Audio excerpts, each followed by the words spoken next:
Time and time again, I do videos talking about what's going on in my community, the government, and of course the corrupt mainstream media. To all my supporters, the many subscribers, and the many friends who've been watching me on YouTube, I want to say thank you once again for your support. Without your support, I wouldn't be doing this. I am subject to criticism from those who don't agree with my opinion. However, from those who come in from the extreme right or the extreme left, I am subject to dissing these guys basically on the principles of them using their keyboards to type up all this rage on my page, trying to demean me, demean the president, and of course demean others who don't agree with their opinions. Now, once again, I am subject to criticism. I present myself as an independent voter, a moderate American, a person who is socially liberal, fiscally conservative. I have no problems with anybody of race, gender, sexuality, religion, nationality. I am also a person who understands the plight of all Americans. For President Obama, if you have a beef with him, it should be about unemployment. It should be about trying to find a job.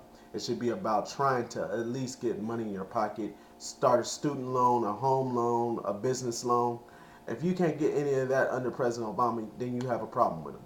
But all this trivial stuff about big government, about socialism, corporate takeovers, about not doing enough for the people that he targeted in his election, that's not going to happen here.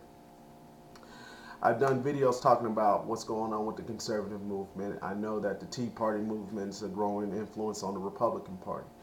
The Republican Party has been warned by the conservative activism, basically from Rush Limbaugh, Sarah Palin, and Glenn Beck. If they compromise with the president, then the Republican Party will be doomed to failure. That's what they're saying. Many of these Republican candidates who are running for elections are pretty much moderate to extreme. The congressman from this area, Mike Turner, the congressman from the other side of town, Steve Ostrich, and the House Minority Leader, John Boehner, represent my area. These are prominent Republicans. The Democratic challengers cannot surprise them with any capable strategy to defeat them. Republicans dominate Western Ohio itself because Republicans have a strong hold on this area because of the urban sprawl, because of the economic situations that are facing with the military base, Wright-Patterson Air Force Base, and also the city of Cincinnati, Xenia, Beaver Creek, Troy, Sidney. These are areas that are Republican strongholds. Now, I want to be clear when I make these messages for those who don't agree with my opinion. I know that you don't like some of the things I've said, and I understand that, and I understand that we all are American citizens first.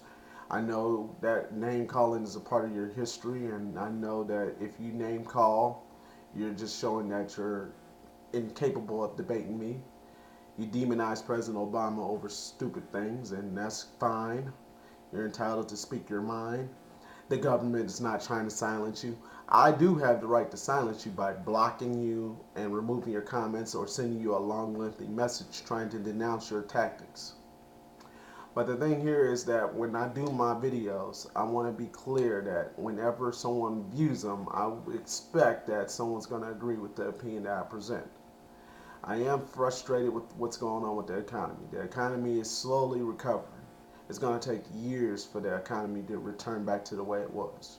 In 2007, we had a recession. In 2006, the housing bubble. In 2008, the banking bubble. Many of these businesses, corporations, and also small businesses failed, putting thousands, millions of people out of work. My community alone, Montgomery County, has an 11.2% unemployment rate. The state of Ohio is 10.2%. Governor Ted Strickland, the Democrat, is facing a tough re-election battle right now. He has tried to bring jobs to Ohio.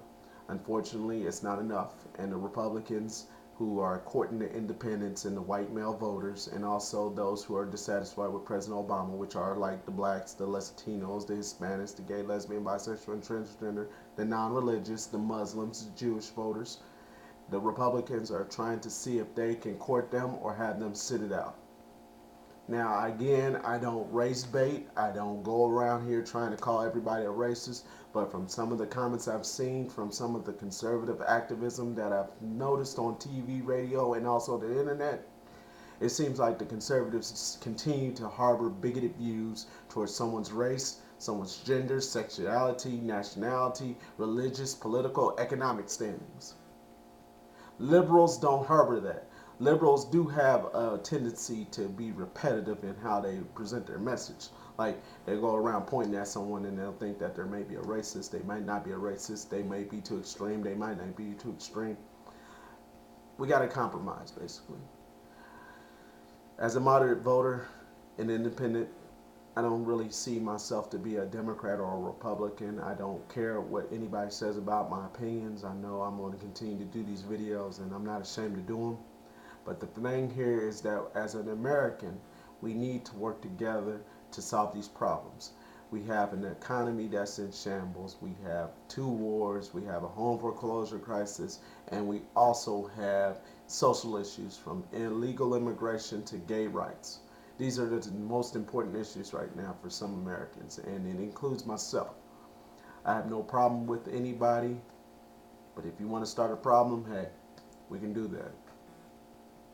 Now, once again, I encourage people to go out and vote. It's important that you make your voice be heard. Regardless of what party affiliation you have, it's time to make a difference. This U.S. midterm election is important. Whether the Democrats can control Congress or the Republicans can take back Congress, it's a matter of understanding that your voice will be heard on November 2nd. So go out there and make it be heard.